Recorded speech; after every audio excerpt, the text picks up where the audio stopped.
Okay, welcome everybody. We're going to chat about being psychic tonight. I hope that's why you're here.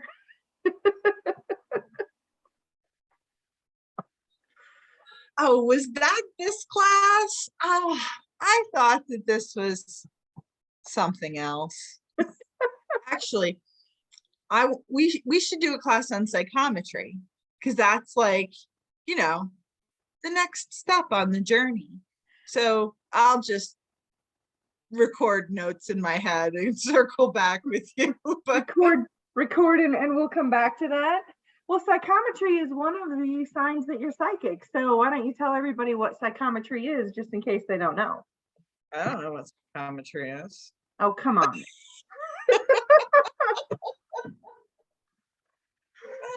Jamie's in a bit of a mood tonight. I am. So I apologize to all of you if I'm, unusually obnoxious or, any of the atypical personality dispositions that I don't usually show up with. So I'm actually going to give you the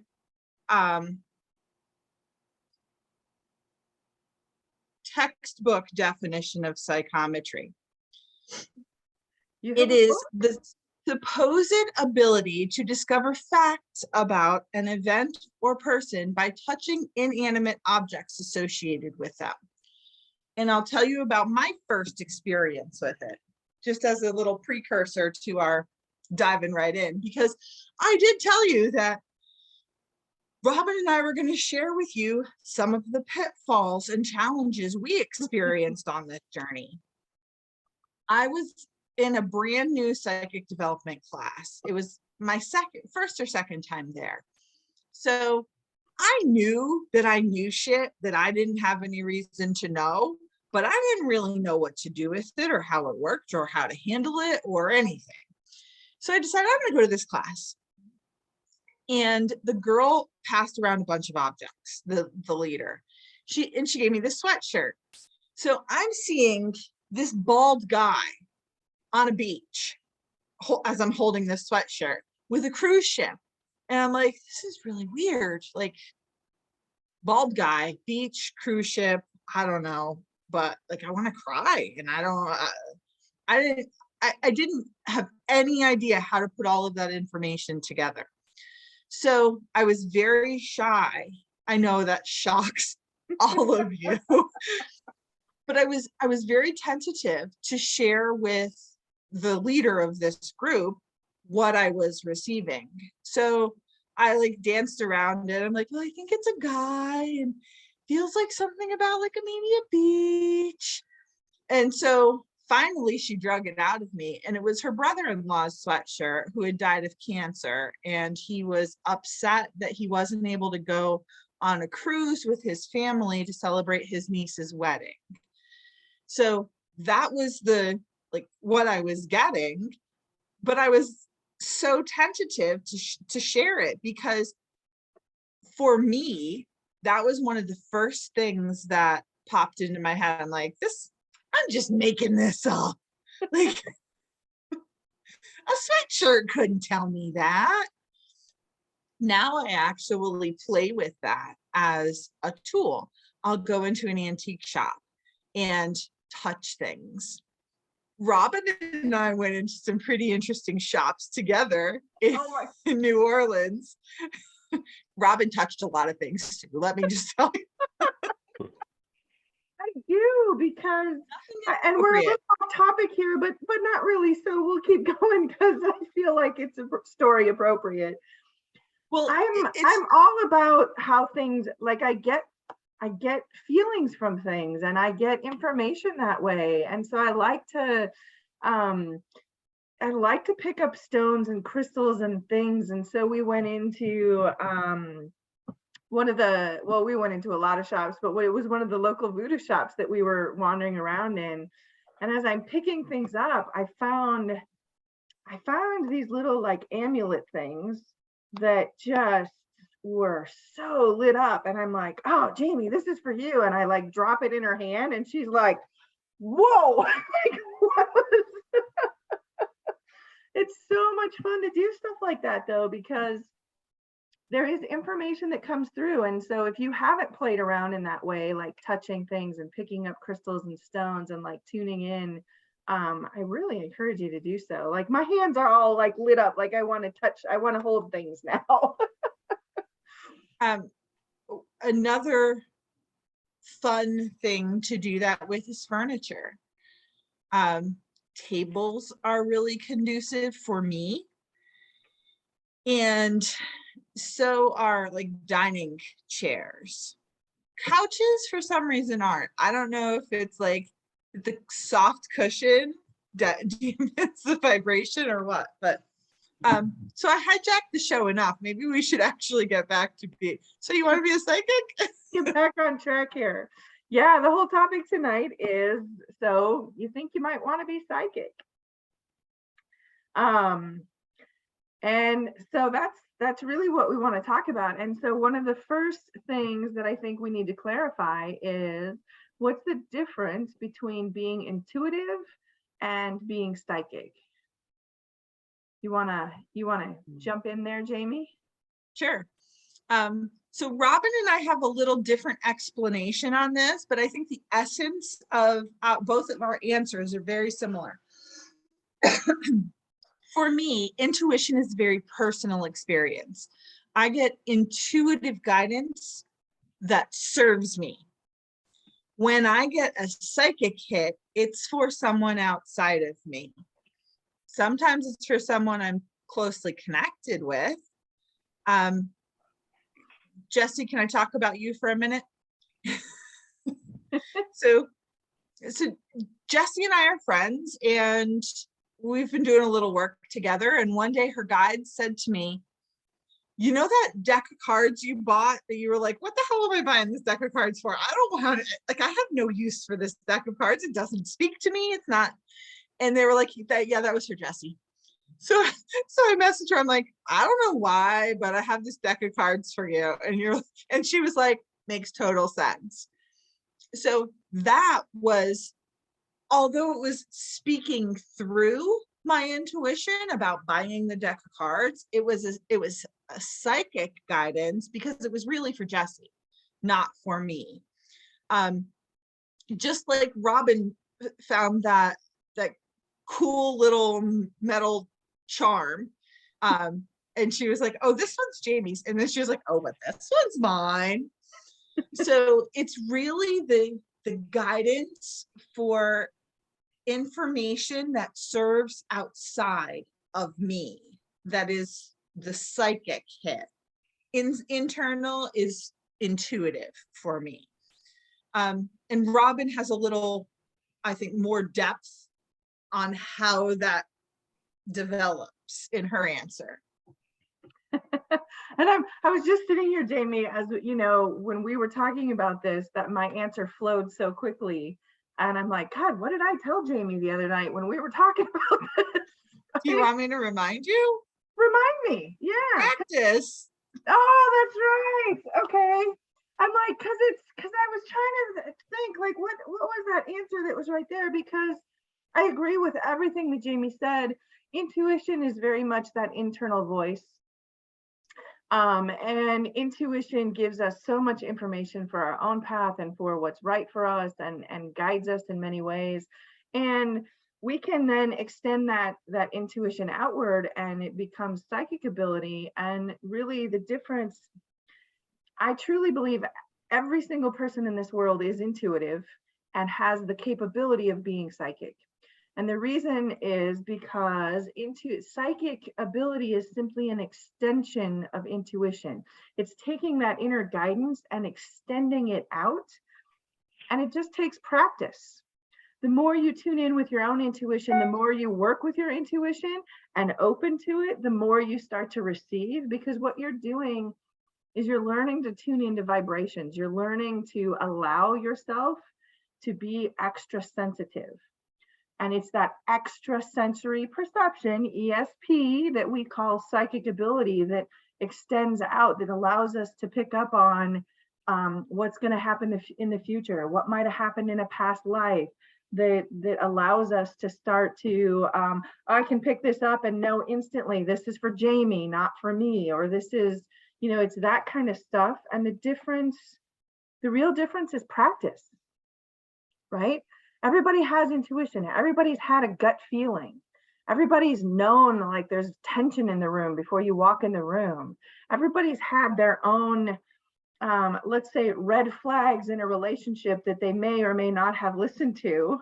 But we've all had our own knowing of something without really knowing where it comes from, but that's that voice of intuition. And the more you play with it, the more you can do with it. And that's when it gets really fun. And sometimes freaky scary. I'm not gonna lie. I've had some pretty freaky moments. Well, mine sometimes come up accidentally, but it's funny to hear my kids, because one will be like, let's do this. And the other one goes, Mom's gonna know. And they're like, yeah, it really sucks when your mom's a psychic. Like, I'm like, oh yeah, by the way, I was a teenager once too, so double whammy. And that's one of those signs that you have psychic ability, that you have that extra perception, is when you have that built-in bullshit detector, man. When you just know somebody's lying to you, when you just can pick up on that from people, that is an extension of intuition. And the more that you follow that path, the easier it gets to follow that path and to pick up on that stuff. I sometimes have a hard time filtering my psychic hits, and I just let them fly. I was at a wedding shower, and the girl so I'm diabetic, so I have a pretty good sense of like things going on physically with other people, especially when it's related to blood sugar. So one of the girls at my table was diabetic, and she said, oh, I bet my blood sugar is really high. And I said, it's 162, relax. It's not like it's crazy high, just a little bit high. And she was like, how do you know that? So she gets out her monitor and it was 163. And she's like, how do you know that? And I was just like, I know shit. Like, and then I realized, I'm like, oh yeah, these people don't know all of your quirks. So sometimes it does create an interesting social dynamic. I absolutely, it does, because the more that you tune in, the more you need, it's important to learn to filter, or you pick up on things that you maybe don't want to know about people. Like Uber drivers.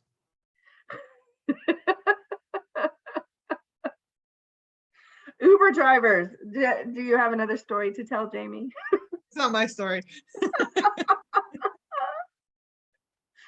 Oh, that's not the one that came to mind. Filters are important, and as you kind of go along in developing your psychic ability, right? Because the psychic ability, we're going to distinguish the way that Jami did, which is external, right? Intuition is more internal. Psychic ability is more external. I'm picking up on things outside of me. I'm picking up on other people's stuff. I'm picking up on it's taking it outward. It's amplifying it that way.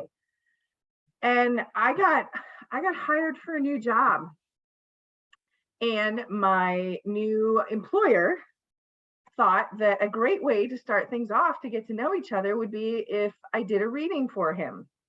And this was earlier on, before I had learned some of the boundaries I now have in play.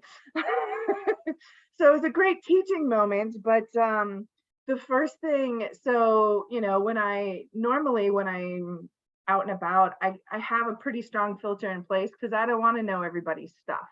But if you come to me for a reading, then I open that up. And the first thing that I pick up on for my new employer is that he's sexually dissatisfied. His wife has been cheating on him for years.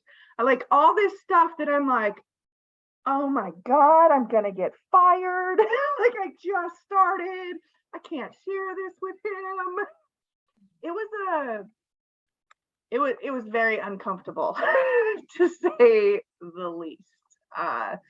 But that's part of one of the things that I've learned with really embracing the psychic ability and choosing to take it out, choosing to use it for readings and choosing to use it with other people, is to learn to have my own boundaries and to trust that whatever is coming through, that person is ready to receive, or and that's kind of my agreement with spirit, is if it comes to me, I deliver it.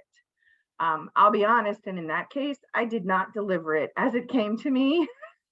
And my mentors chewed my ass for that later. And I understand now why it's important to deliver everything that comes as it comes. But that's just one of those, sometimes it's uncomfortable. Sometimes you know things about people that you maybe didn't want to know. Isn't that true? Right? And that's another sign of psychic ability, is when you're picking up on things about people that maybe you didn't want to know, or they haven't like openly shared, but because they're broadcasting it through their energy. So, and you can't exactly be like, oh yeah, I know this about you because you are broadcasting it. It definitely requires more diplomacy than I generally employ. So it's been a real challenge for me. I giggle because I love you to death, Jami. And yeah, the whole diplomacy is a skill set. It's one that, and Jami and I are both pretty direct. And so learning how to share in that way, which we're still pretty direct. I mean, let's just be real. Like, diplomacy is, if I was listing my strengths, I don't know that I'd throw diplomacy on it.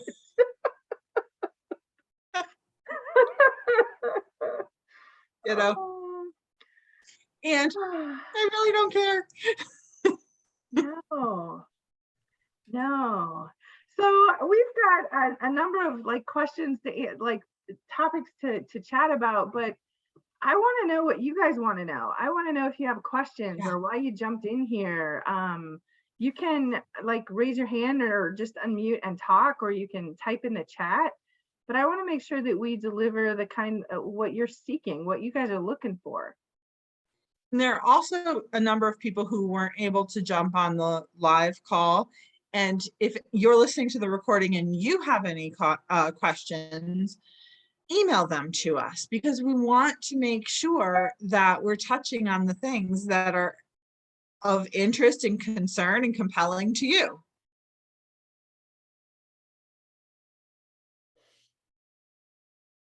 Who's got the first question? Is that Vicky? It's Vicky's mom. Both of us are watching. Hi. Hello. I had a question. I'm trying to sell my dad's house, and I dropped the price twice. The realtor isn't the best, and just trying to see what piece is missing or how I can find the right person who would like this house. It's not flashy, it's just basic house. So for me, that feels like a mediumship issue, not a psychic issue. And the distinction is very fine. I mean, there's a blend, a crossover, they all intermingle and mix together all the time. Like, I don't even bother distinguishing what the information I'm getting is. I just give it how it comes through. So a lot of the times people come to me for an Akashic reading and mediumship comes through, or people will ask me a mediumship question and Akashic answers come through, or psychic answers, or whatever. So this feels more like a mediumship question. So your dad isn't ready to release his dominion over the house. Your dad is in spirit, right? My dad is here, and he says that he's ready to move. I have the new house in progress for him, And he said he's excited. He wants to come to the new house. So this is something we'll totally get into in the mediumship course that we're teaching next week. But when someone is still in the physical, a portion of their soul can come in and communicate from the realm of spirit. So there is a higher self piece of your dad holding on to something in that house. And it may not be his conscious connection to the house, but there is something causing him at a higher self level to feel like if he gets rid of that house, he's losing something. So there's not really a psychic answer to that. It's more of a blessing and completion that needs to happen around your dad's relationship with that house. So that's the energy I'm getting, but I'm going to ask Robin if she has anything else to add to that. Okay. Yeah, and I will. So what I recommend is that you hold a ceremony of gratitude for the house. That you find some way to show gratitude for everything, for all the time with the house, and do that ceremony of gratitude, and calling in with that ceremony of gratitude, also inviting in the kind of caretaker that you want to move into and take over, caring for that home, caring for that space. So that's what I would recommend. And I want to bring us back to topic. It's so tempting to ask personal, like, hey, give me a quick psychic reading question when we open these up. And Right. Tonight we really want to serve the group by talking more in terms of like, what are your questions about being psychic? What are your questions about how to work with that energy? And so that's the other thing that I would recommend, Vicki, is that you tune in for yourself, that you tune in, spend some time with the house itself, and ask the house to speak to you, because that is an extension of intuition. That is taking out into that psychic realm, that extrasensory perception. Everything has energy, and our homes have energy. And so when we do a gratitude ceremony, or when we extend that out and ask kind of like, what's holding you back, and really give that kind of personality and energy the space to speak to us, right? So opening that line of communication there. Justin, Matt, we've got a question here. Do the clairs have anything to do with being better at being psychic? And if so, how can you figure out your strongest clairs? Jamie, do you want to start and just kind of define what are clairs? Because I want to go back to some of the terms we've talked about and make sure that we're kind of clarifying too. We've talked mediumship, Akashic Records, and now we're bringing in the clairs. So I just want to make sure we're defining those so everybody knows what we're talking about. We should have published our glossary first. I know. We haven't done that yet. We're working on that. So mediumship is communication with spirit. And typically it is people who have interacted with you in this human incarnation showing up in a way that allows us to recognize who they are. I am an evidential medium. So when your loved one comes through, I ask them to give me a piece of evidence that demonstrates to you who they are. To me, it means nothing normally, but so that's mediumship. The Akashic Records are the collection of all the information, knowledge, and experience your soul has had across all lifetimes. Some of you may have heard of the Book of Deeds or the Book of Life from various different dogmas. So that really exists. There is this energetic vault that contains all information about your soul. And some of us access that information when we access communication with spirit. Robin and I both use them. We use them differently. All of you have the capacity to access them also. So I don't want you to look at Robin and me and say, oh, well, they know how to access the Akashic Records. You can do it too. And we'll get to that stage in our process of dissemination of information. And I think we'll talk about it again tonight. And then the clairs. So the clairs are the different senses by which you receive information from spirit. So a lot of us have heard the term clairvoyant. That means to see. So if you see dead people, then that's a clairvoyant experience. Clairaudient is hearing dead people. A lot of us will hear inside our heads. So you don't necessarily have to physically hear someone speaking in your ear. You can hear it in your head. Clairsentience is, or some people say clairsentience, is the act of knowing. You just know something. And that's how a lot of psychic information comes in. And then there are a bunch of them. Clairgustience, what's the note? I don't have them in front of me, and I'll be honest, like I know all the terms, but I use them briefly when I'm teaching, just to give them out, because people like to have the terms. Yeah, and but then I don't think it's important to remember what the name of it is. What's important to remember, it's how you perceive things.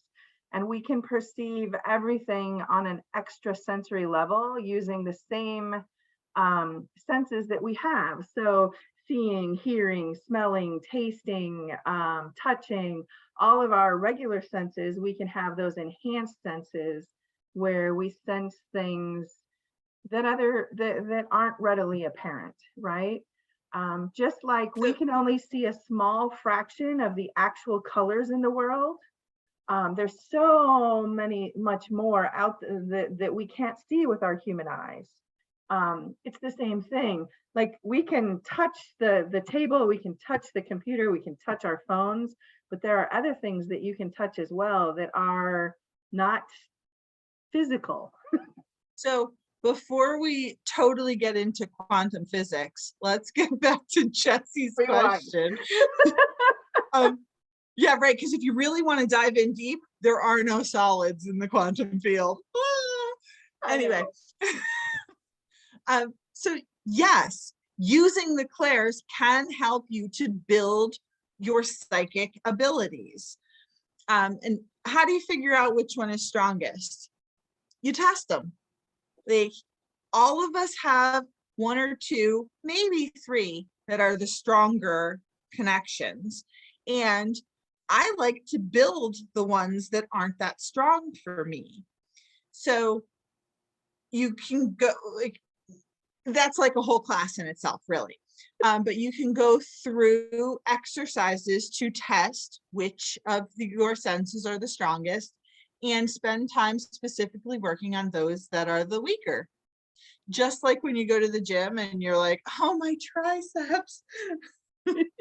Work those triceps, sister. Exactly. But one of the quickest and easiest ways to figure out which is your strongest is to just kind of think back to a time that you got an intuitive message. And how did it come to you? Was it a feeling? Was it a knowing? Did you hear a voice? Did you smell something? So if you pay attention, if you look at an instance where your intuition, where you got a message, and think about how that message came to you, it likely came to you through your strongest senses, through your strongest clairs. And just because that was your strongest then doesn't mean that's going to be your strongest next month, next year, or whatever. So I love when people say to me, I'm clairvoyant. I'm like, are you? Really? That's fascinating. Is that all you are?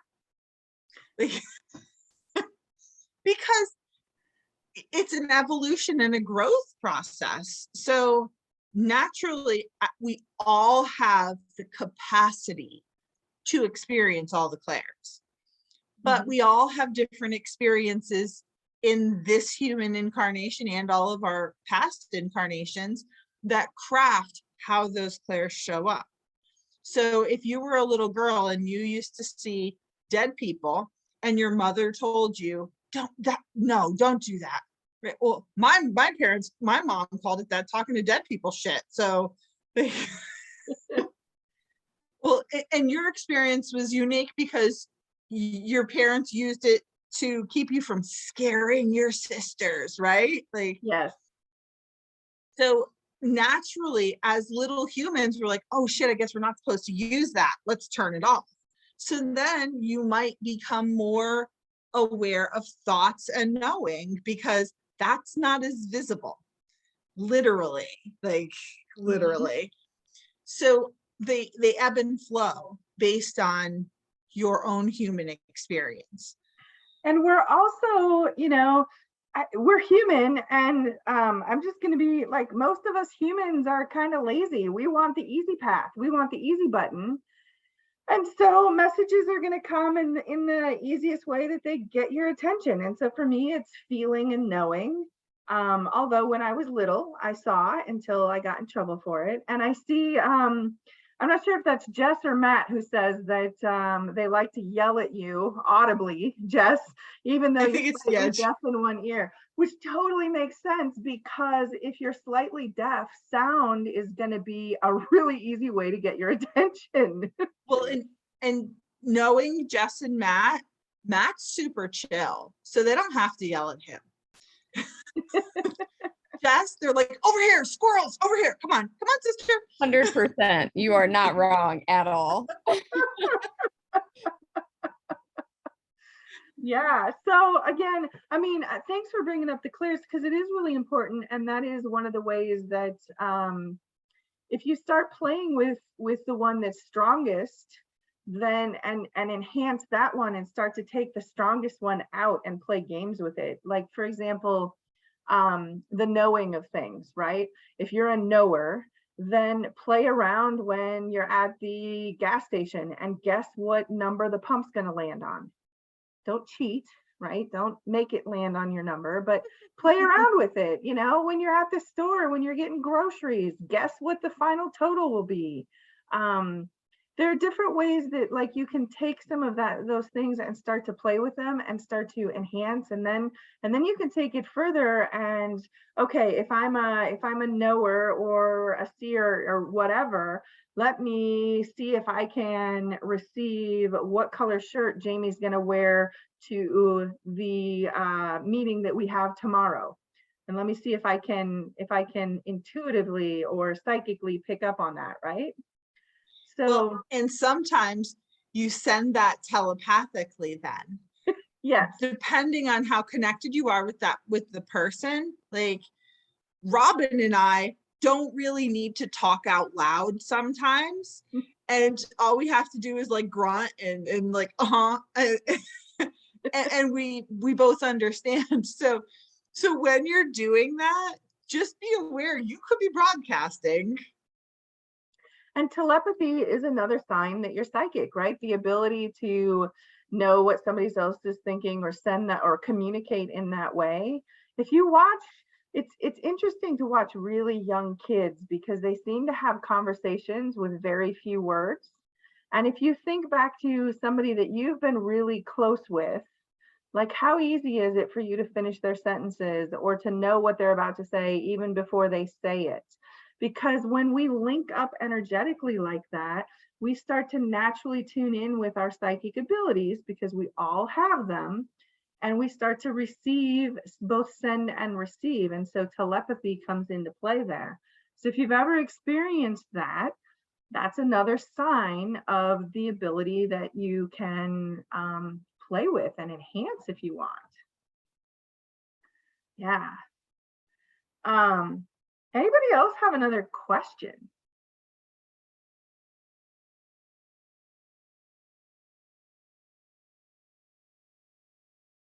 if you do have questions come up, and I really encourage you to type them in, or like raise your hand, or just jump in, right? Unmute yourself, jump in. But let's talk about one of the things that I think that I get asked a lot. I don't know about you, Jamie, but how do you tell a real psychic from a fake? If they tell you that they can take the curse off for another $25, run like your hair is on fire, because they're bullshitting you. Sign number one.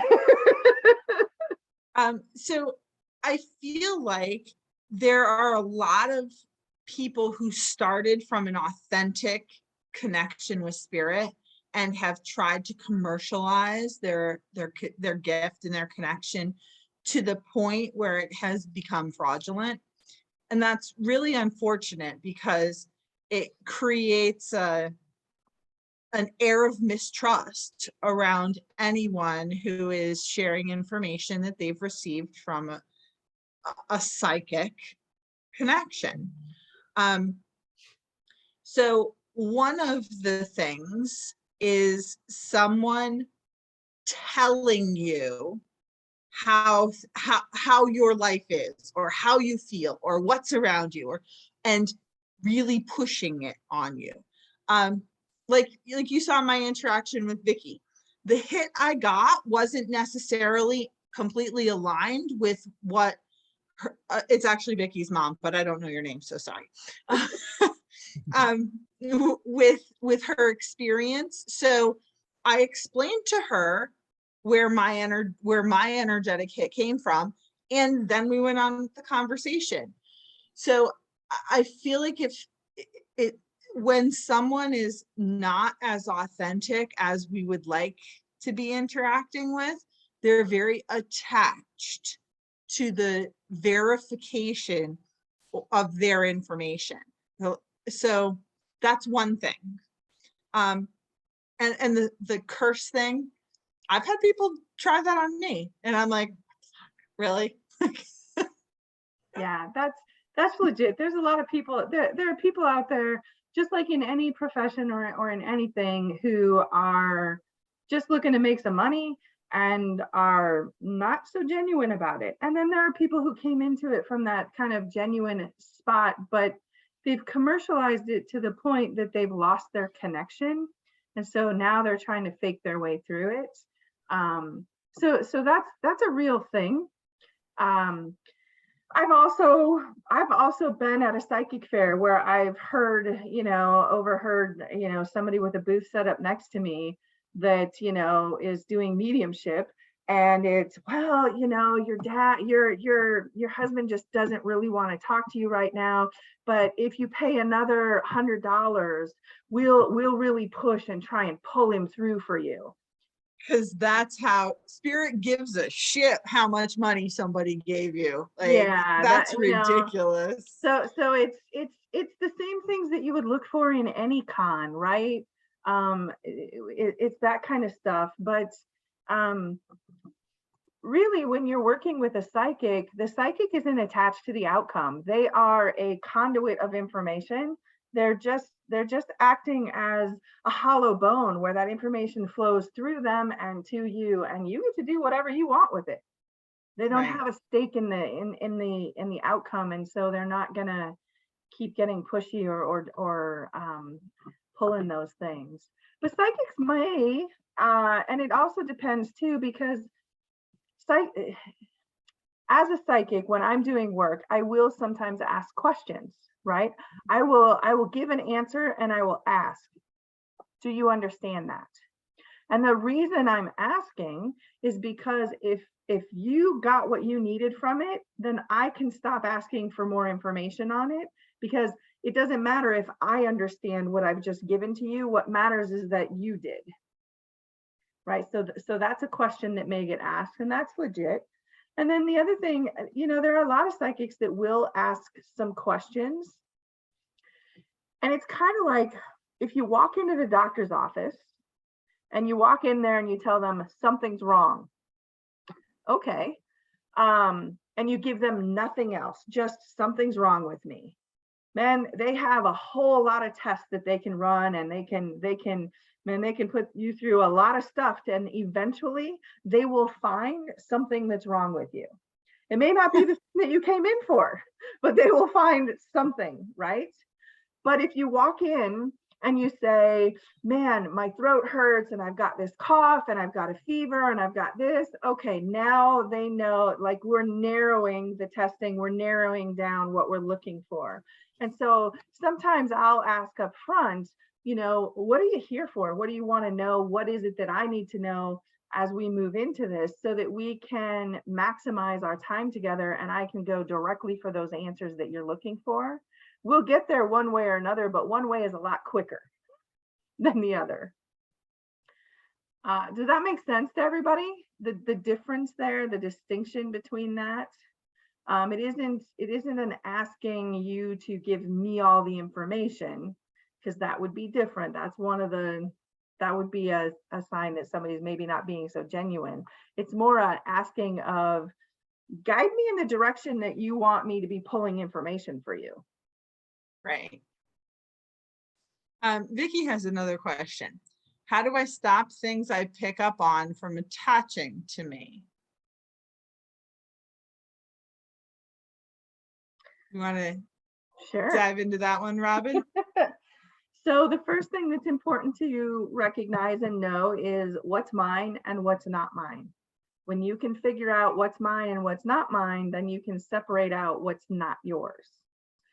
And the simplest thing to do is to send it away with love, is to literally, and I use my hands a lot, they talk to me a lot, so you'll see me gesturing all the time, but literally, like, I send this back home with love. You are not mine, and you are not welcome here. That's one of the simplest things that you can do.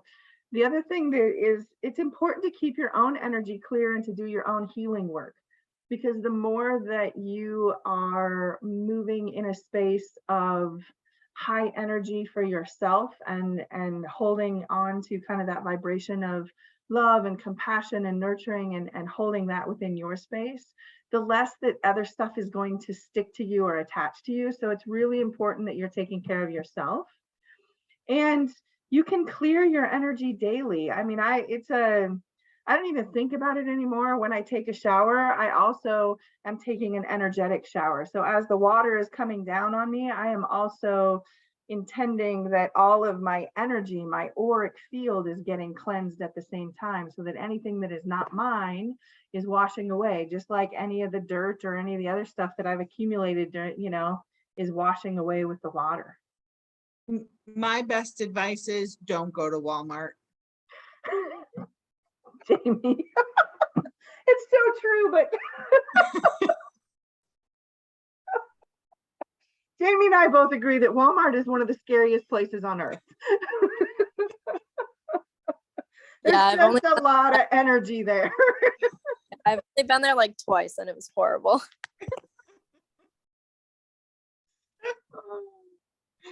But that's a legit question, and I thank you for asking it, Vicki, because that's important. It is important to know that, and avoid Walmart, especially at night. So I can't see. Oh wait, who posted this? Violet. I don't know if this is the forum for this question. I have a family history. Wait, let me get rid of the participants so that I can read it better. Okay, I have a family history with 3 immediate family members who were diagnosed with narcissistic personality disorder.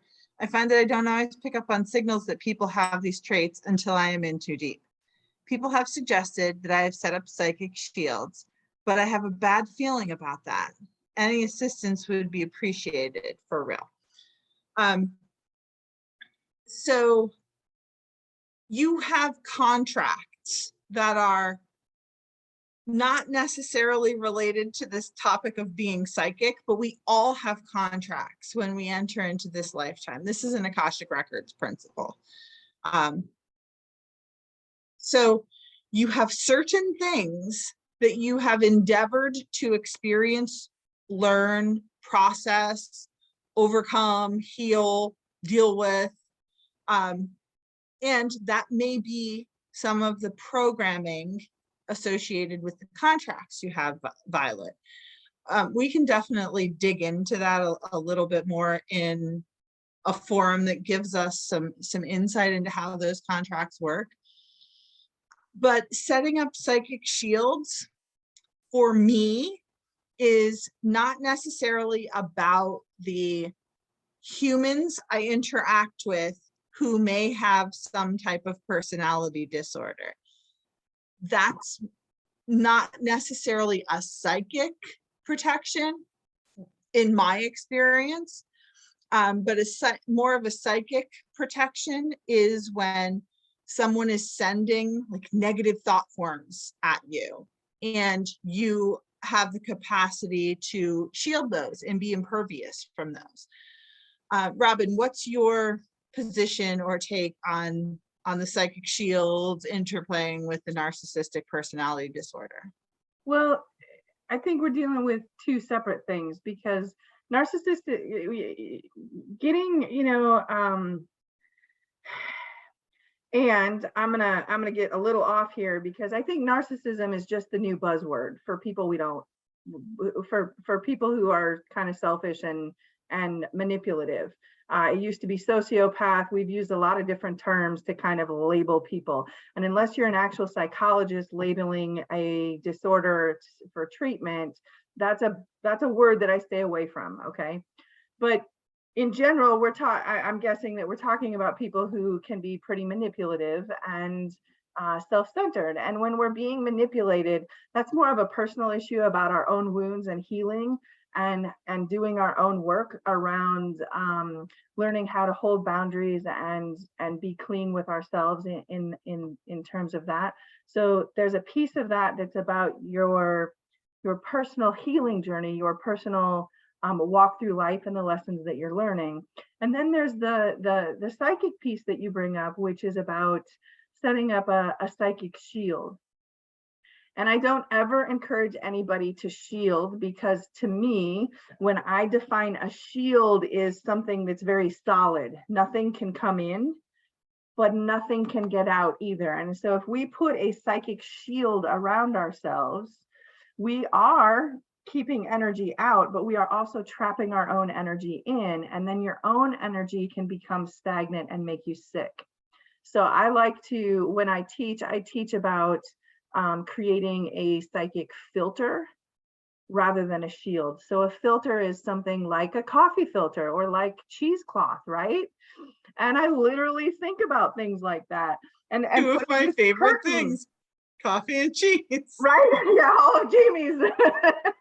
So putting like a curtain around my aura of a filter that allows my energy out and allows other energy to come in, so I'm aware of it, but that filters out anything heavy or attacking so that it doesn't stick to me, right? So these are really two separate concepts. They overlap, everything does, but one is more about personal boundaries and our own triggers and trauma and healing that, and the other is about keeping that filter in place so that I'm not bombarded with information that I don't want to hold on to, and also so that energies don't get stuck to me, like I think it was Vicky was asking about. Violet said, thank you both. I love the idea of a filter in lieu of a shield. Well, I hope that that's moving you in the right direction, Violet. Robin, can I be so bold to ask you your thoughts on doing an open forum, ask us anything for this group? Because I think a lot of the questions that are actually brewing for people are a little bit off topic of like, how do I hone my psychic skills?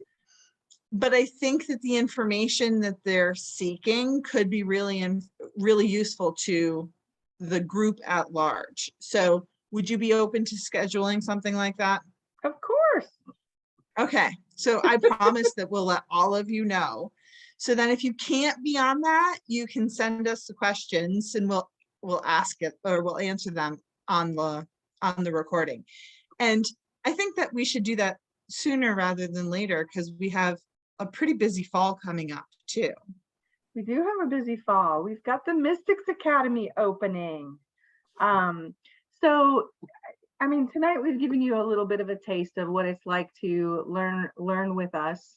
And the Mystics Academy is the culmination of all of our decades of moving through the pitfalls of learning how to work with our intuition and our psychic abilities and develop those and take them out in the world. And we've put together courses to give you everything that we wish we would have had. As I was learning, like literally as we were putting the curriculum together, I'm like, God, I wish I would have had this in the very beginning. It would have saved me so much pain and challenge and so many internal conversations. Like, oh my God, I'm crazy. Like nobody thinks that I'm normal. Like, yeah, most of all, it would have saved me from the, oh my God, am I schizophrenic? Do I need to go like, and these are legitimate things that I worried about and looked up, like when does schizophrenia show up and how does it show up? Because I'm seeing things and I'm hearing things and I'm knowing things and I'm feeling things and I'm, is this okay kind of a thing. Yeah. Yeah. So we are planning to commence the Mystics Academy in September. And you guys are the very first ones to find out about a special bonus that I'm offering. A lot of people have been asking me to host an Akashic Records class, intro to Akashic Records. It's Akashic Records Level 1. It teaches you how to access your records, what to do inside your records, and how to really use the information that you get when you're inside the records. So it's a pretty intense course. And it's deep. So I'm going to be offering that course this fall, and it's going to be a bonus, a free bonus to people who enroll in the Mystics Academy. Because let's face it, if you're interested in the Akashic Records, you're probably interested in the rest of the stuff we're talking about too, and vice versa. So I wanted to share that with all of you guys. And that's just kind of how we roll as we go along. We just keep thinking of all these extras that we're like, oh, we got to add this in, and we want to do this, and we want it. So I tell you, like we've got like laid out what the Mystics Academy looks like as of today, but we keep adding to it. There's just so much we want to share. And every time we get new questions and we do something new, we're like, oh yeah, that's a piece that, that we want to make sure we have for you as well. So that's coming up. You'll get some information on that from us. And if you want to talk individually about if it's right for you, please do not hesitate to reach out to either one of us. So we also have 2 additional master classes happening in August. Next week, we're going, depending on when you're listening to this recording, it's the 18th of August. We're going to be doing, so you want to be a medium masterclass, where we're going to dive into mediumship. And then we're doing sparkly shiny crystals and things. What's the name of that masterclass? Magical crystals. And that one is on the 28th, a Sunday afternoon at 1 o'clock. So the mediumship we're going to talk about next Thursday evening. The crystals is Sunday the 28th. We're going to throw in another one. We'll pick a date to do Ask Us Anything. And when we say ask us anything, like there's nothing off limits. That'll get fun. Throw away the thong. That's my first answer. Jamie.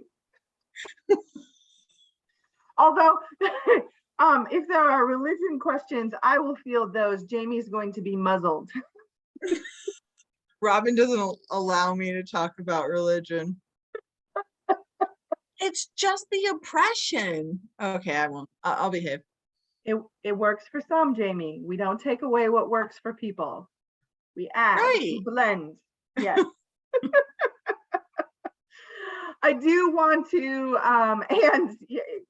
and religions can be oppressive. It's why I'm no longer Catholic. But if it works for you, it works for you. So, but before we sign off tonight, sorry, Violet. Yeah, I'm bringing. Oh my God. I want to come back for a minute and just give you a quick, just in your mind, in your own head, kind of run you through a very quick checklist of signs that you may be psychic.